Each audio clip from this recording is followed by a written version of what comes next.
शुरू की। A man invested, एक आदमी ने अपना पैसा लगाया, एन अमाउंट 12% पर एनम, कुछ अमाउंट को इन्वेस्ट किया 12% पर एनम सिंपल इंटरेस्ट के हिसाब से। और अनदर अमाउंट, और दूसरा amount 10% per annum, 10% per annum simple interest के हिसाब से लगाया। ही रिसीव्ड, उसने पाया एनुअल इंटरेस्ट, वार्षिक ब्याज ₹2600 रुपीज़ का, ऑफ 2600 रुपीज़ का उसको ब्याज मिला। ठीक है, तो अब 12% पर कितना अमाउंट लगाया और 10% पर उसने कितना अमाउंट लगाया, यही पूछा है कि डिफरेंट रेट्स पर व्हाट डिड ही इन्वेस्ट, उसने कितना पैसा लगाया, कितना निवेश किया एट डिफरेंट रेट्स, अलग अलग दरों पर। ठीक है, तो यहाँ हम ठीक है, मान लीजिए कि 12% के हिसाब से उसने x रुपया लगाया। Let the money invested at 12% per annum B rupees x. तो 12% के हिसाब से उसने x रुपया लगाया और 10% के हिसाब से उसने y रुपया लगाया। ठीक है, तो एनुअल इंटरेस्ट पूछा है, मतलब 1 साल का। तो 1 साल का कितना, जैसे हम x रुपया हमको दिए, हम x रुपया किसी को दिए, तो वो हमको इंटरेस्ट देगा इसका 12%, यानी कि 12% ऑफ x, 12% ऑफ x देगा। ठीक है, और जैसे हम y रुपया किसी को दिए तो वो हमको देगा इसका 10% इंटरेस्ट के रूप में, यानी कि 10% ऑफ y, 10% ऑफ y। और दोनों मिला करके हो जाएगा आपका कितना, दोनों मिला करके हो जाएगा आपका 2600 रुपये, दोनों का इंटरेस्ट मिला करके। मतलब जैसे कि देखिए, जैसे कि 12% का मतलब क्या होगा कि 12/100, तो जैसे मतलब हम 100 रुपया किसी को देंगे तो वो हमको 12 रुपया ब्याज के रूप में देगा एक्स्ट्रा। वो तो 100 रुपया हमको देवे करेगा, प्लस ब्याज के रूप में हमको 12 रुपया देगा। तो एक पेपर कितना वो देगा, 12/100, तो एक पेपर इतना दिया तो 2 पेपर का दुगना देगा। तो x रुपया पर x गुना देगा, तो इसको हम इसलिए x से मल्टीप्लाई कर दिए, यानी कि 12x/100। ऐसे भी यहाँ 12% का मतलब है 12/100 और इंटू यहाँ और का मतलब इंटू x, और प्लस यहाँ हो गया 10% का मतलब हो गया 10/100 और इंटू y, और इक्वल टू हो जाएगा 2600। तो थोड़ा इसको सॉल्व कर लेते हैं। आ गया 12x/100 और प्लस 10y/100 इक्वल टू 2600। 100 का एलसीएम हो जाएगा 100। यहाँ देखिए, यहाँ एलसीएम के इक्वल आने के लिए इसको 1 से मल्टीप्लाई करेंगे, तो इसको भी हम 1 से मल्टीप्लाई कर देंगे, तो 12x बन जाएगा 12x हो जाएगा, प्लस इसको एलसीएम के इक्वल आने के लिए से 1 से मल्टीप्लाई करेंगे, इसको भी 1 से मल्टीप्लाई करेंगे, तो 10y बन जाए 10y इक्वल टू हो गया 2600। तो इस तरह से हो जाएगा 12x plus 10y equal to, cross multiplication कर देंगे, 1 से इस दोनों टर्म को मल्टीप्लाई करेंगे तो यही टर्म हो जाएगा, और इसको 100 से मल्टीप्लाई करते हैं तो 26 को आप 1 से मल्टीप्लाई कीजिए, 26 बन जाए 26, 1 2 3 4 जीरो बैठा दीजिए, 1 2 3 4, मल्टीप्लिकेशन मेरा कंप्लीट हो गया, क्वेश्चन नंबर 1 भी हो गया। अब कहता है कि यदि if he had interchange the amounts, यानी कि 12% पर वो लगा रहा है y रुपया, यदि कहता है कि अब अमाउंट को यदि बदल देता है, अदला बदली कर देता है, यानी कि 12% पर पहले वो x रुपया लगाया था, अब 12% पर वो y रुपया लगा रहा है, और 10% पर वो x रुपया लगा रहा है, तो हमको एनुअल इंटरेस्ट कितना मिलेगा, y रुपया का 12%, यानी कि 12% ऑफ y, 12% ऑफ y, इसका 12 y रुपया का 12% हमको इंटरेस्ट मिलेगा, और x पर कितना मिलेगा, इसका 10%, यानी कि 10% ऑफ x। जैसे कि अब इसको ऐसे भी हम समझ सकते हैं, जैसे 12% का मतलब क्या कि 12/100, मतलब 100 रुपया हम किसी को देंगे तो वो 12 रुपया हमको इंटरेस्ट के रूप में देगा। अब 1 रुपया पर अब एक रुपया पर कितना देगा, 1 रुपया कैसे लाएंगे, अब 1 रुपया पर यहाँ इधर देखिए 1 रुपया लगाने के लिए इसको 100 से मल्टीप्लाई कर डिवाइड कर देंगे, इसको भी 100 से डिवाइड कर देंगे, यहाँ कट गया, यानी कि 1 रुपया पर वो देगा 12/100, तो 1 रुपया पर इतना दिया, तो 2 रुपया पर इसका दुगुना देगा हमको इंटरेस्ट, तो वाई रुपया पर इसका वाई गुना देगा, इसको वाई से हम मल्टीप्लाई कर देंगे, तो 12/100, ऐसे भी इसको समझ सकते हैं, और फिर हम इसको ऐसे भी, जैसे 12% का मतलब हो गया 12/100,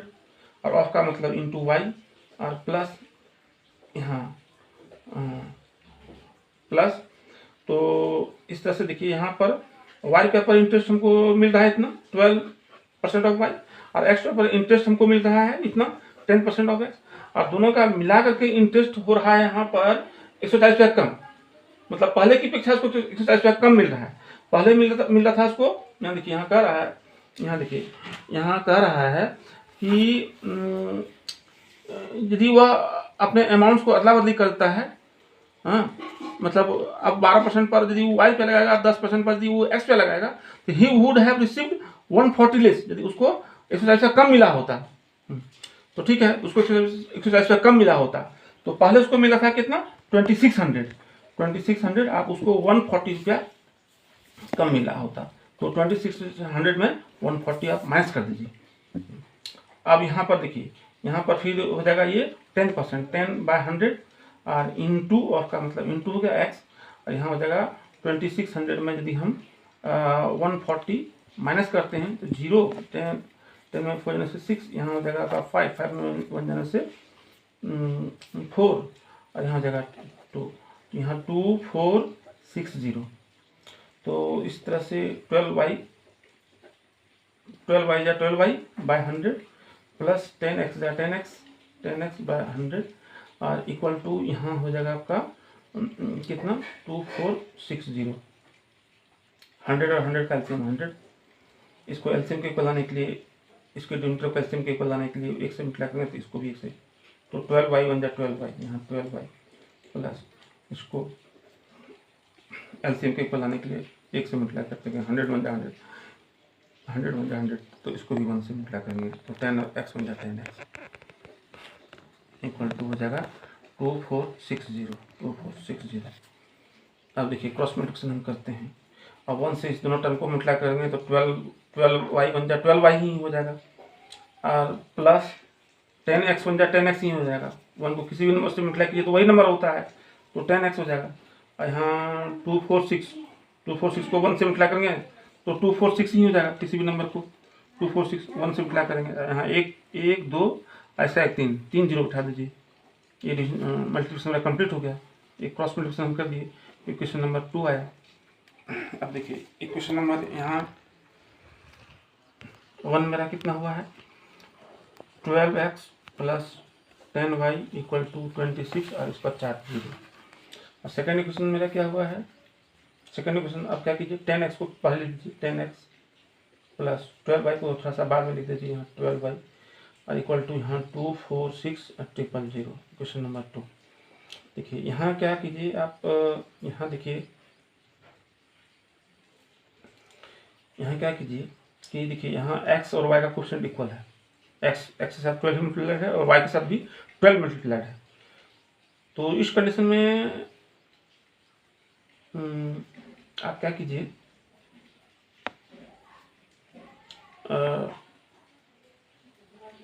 अच्छा नहीं तो फिर हम ऐसा कर सकते हैं कि इसमें ठीक है, इस कंडीशन में आप क्या कीजिए कि आप दोनों इक्वेशन को जोड़ दीजिए एक बार, दोनों इक्वेशन को हम जोड़ते हैं तो ये एक्स वाला टर्म जुड़ जाएगा, तो 12 प्लस 10 22, यहाँ 22x हो जाएगा, प्लस 10 प्लस 12 वाई वाला टर्म जुड़ जाएगा, तो 10y और प्लस 12y 22y हो जाएगा, तो 22y यहाँ लिखिए, और यहाँ अगर हम जोड़ते हैं तो ये 0 6 प्लस 0 तो 6, 4 प्लस 6 10 2 2 4 और हैंड में बचा था 1 5, तो इतना हो गया। अब क्या कीजिए कि 22 इसमें कॉमन निकाल लीजिए आप, 22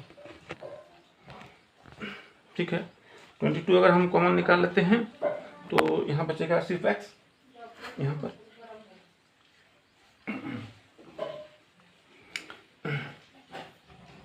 और प्लस फिर 20 वाई से भी 22 कॉमन निकल गया, तो यहाँ वाई हो जाएगा इक्वल टू यहाँ हो जाएगा 506 और E000। तो फिर अब x plus Y equal to 506,000 by 22। अब 22 से सबसे डिवाइड कर सकते हैं, 11 से सर्च कीजिए, 11 टू 22 और 11 4 जा 44, 11 4 जा 44, तो 50 में 44 घटा तो कितना बचा, 10 में 4 से 6 और फिर वहाँ 6 उतर गया, 11 से 66, ये मेरा डिवीजन कंप्लीट हो गया। और यहाँ पे 3 जीरो आप बता दीजिए इस पर, तो ये मेरा हो गया। अब फिर हम 2 से डिवाइड कर देंगे तो 23, 2 2 जा 4 और 2 2 जा 6 और इसमें 3 जीरो उतर जाएगा। तो x plus Y equal to हो जाएगा 23 और 3 जीरो 23,000। ठीक है, इसको इक्वेशन नंबर आप 3 कर लीजिए। अब क्या कीजिए कि आप इस फिर दोनों इक्वेशन को आपस में सब्ट्रैक्ट कर दीजिए। से 12x plus 10y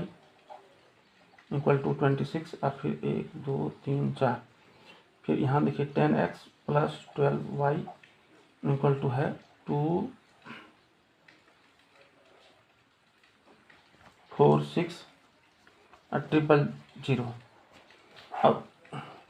second equation को फर्स्ट इक्वेशन में हम सब्ट्रैक्ट करते हैं। तो सेकंड इक्वेशन के हर एक टर्म का साइन आप चेंज कर दीजिए। जैसे यहाँ प्लस है तो यहाँ माइनस कर दीजिए, वाई का टर्म जो है सो प्लस है तो यहाँ आप माइनस कर दीजिए, कांस्टेंट वाला टर्म जो है सो प्लस में है तो यहाँ भी माइनस कर दीजिए।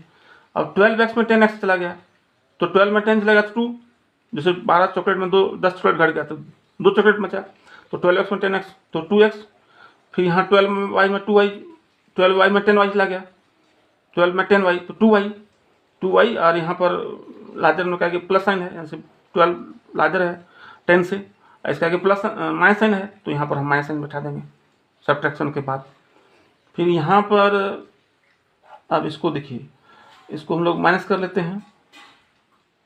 तो 26 और 4 जीरो में हम माइनस कर लेते हैं 2 4 6 और यही माइनस कर दीजिए 0 0, फिर 0 0 0 0 माइनस 0, यहाँ 0 में 6, यहाँ 10 लाएंगे हम, बोरो करेंगे, 10 में 6 गया तो यहाँ 4 बचा, यहाँ 5 बच गया, 5 में 4 जाने से यहाँ 1 और फिर ये तो 2 कैंसिल हो गया, 2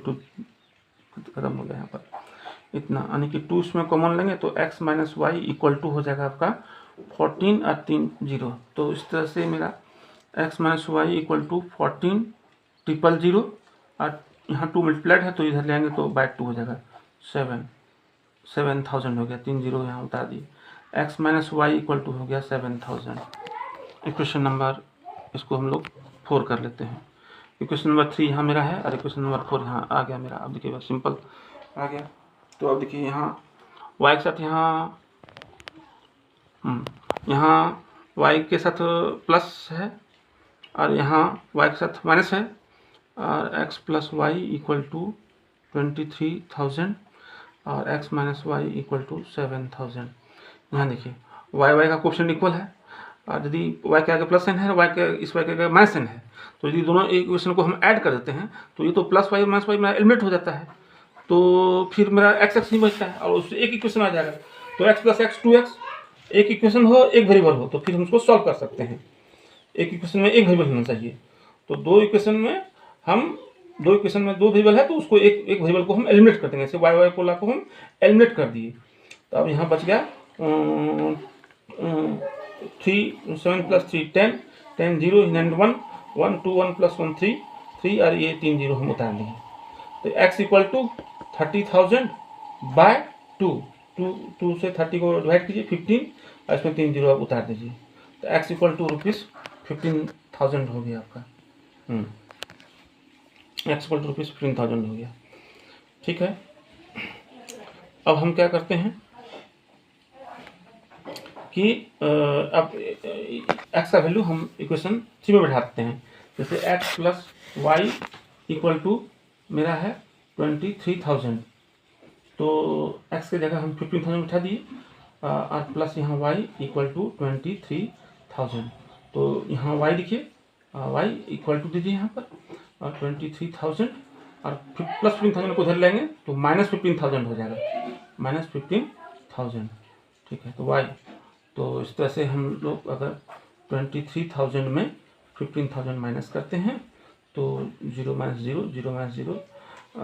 13, यहाँ हम बोरो करेंगे 13 में 5 से 8 और यहाँ 1 बचा, ये तो कट गया, तो y इक्वल टू हो जाए 8,000। इस तरह से मतलब हम 12% लाभ पर हम 15,000 रुपये इन्वेस्ट कर रहे हैं और 10% लाभ पर हम 8,000 रुपये इन्वेस्ट कर रहे हैं। तो इस तरह से मेरा ये आंसर हो गया है।